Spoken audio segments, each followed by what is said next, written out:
I hope this one hit home. I hope this one hit home.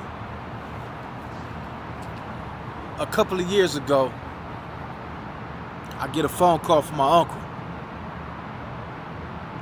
He said, Rick, come to the house, man. I need to holler at you about something. I said, all right. Jump in my car. At this time, grab my thing. Y'all know what the thing is. Grab my thing. And I shoot to my grandma's house in Compton. She stayed in the Blood neighborhood, Piru neighborhood. I get over there. I see my uncle. And he in distress. He's not there. He's all over the place. I said, what's up, huh? He like, man, I'm getting into it with these youngsters around here. I'm getting into it with them. They think they running stuff, man, and this and that and that and this, and he just going on one. I'm like, slow down, man. What's going on? Man, I get into it with one of the dudes, man. He talking about he gonna slap me and all that. I said, he gonna slap you? You know, my family been in that neighborhood. My uncle, he in his 60s. He been there since he was born. So therefore, he been there before a lot of youngsters been there. And well respected. He got on drugs in his younger days, but he's still respected. He's off drugs now. But anyway, let's get back on track. I say, which youngster told you that? He tell me his name. I said, all right, cool. When I see him, I'm gonna holler at him. Just so happened, right after I said that, it's like he must have heard me and pulled up. He said, hey, go right there. I said, all right, let me holler at him, man. Just kick back, be cool, let me go holler at him. I always had a level head on. Sometimes it's hot, most of the time it's level. I talked to the youngster. I say, listen, man, that's my uncle right there, bro. And coming to find out, they was hustling on the same block.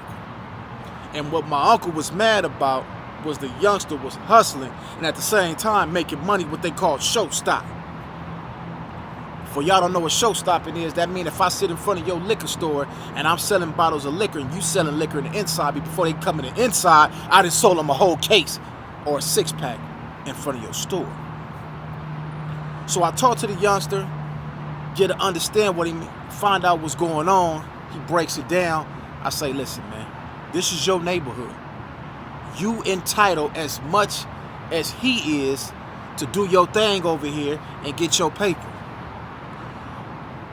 I'm not telling you what to do, but I'm asking you out of respect, can you not do it in front of my grandmother's house? This is not just my uncle's residence. This is my grandmother and my grandfather's house. And they live in the inside. And if something was to happen by you guys hanging out, them bullets ain't got no name. They going through the walls and they gonna hit somebody. And he understood that. So I broke it down to him because I've been around longer than him. I've been in the streets longer than him. He's new to this. He's not fairly new, but compared to me, he's a little new, wet behind the ear, right? I say, listen, I'm gonna give you some game. I said, look at the streets on both sides and tell me what you see on both sides of these streets. He looked. He like, I don't see nothing. What you mean? I said, look closely, man. So he looked. He still don't get it. I said, if you look from this house to that house, it's gates. Look on that side. If you look from that corner to that corner, all the houses, then it got gates on them. You can't go nowhere. If the police was to pull up, you got to hop a gate. By the time you do all that, they gonna catch you. I done already went to jail in front of this house. I know what I'm telling you. Doing the same thing you did. They done came. I couldn't get away on time. I went to jail. I'm explaining this to the youngster. Gave him some more game. I can't really too much talk about it. But anyway, I gave him some, I laced his boots up. And this thing that I got, it kind of scares me sometimes because I got this thing that God gave to me, and sometimes, it done been a few times I done called it and didn't nobody listen to me, homie.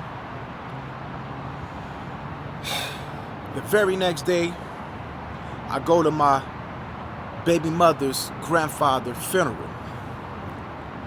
And while we in the funeral, I get a phone call. I didn't answer it then. But when we go to the repast, the little when they fixed the food and served the food after the funeral, I called my uncle. What's going on? He said, man, that youngster got murdered in front of the house, and his brains is in the driveway.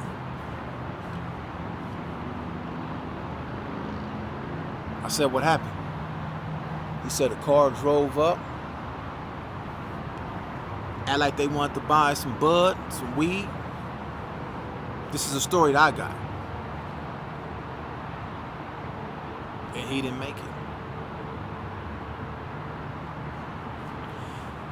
The sad part about it is I just told him a day before.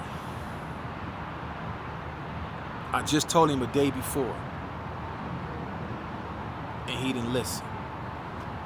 It's Compton Rick Rock with Compton Rick Rock TV, man.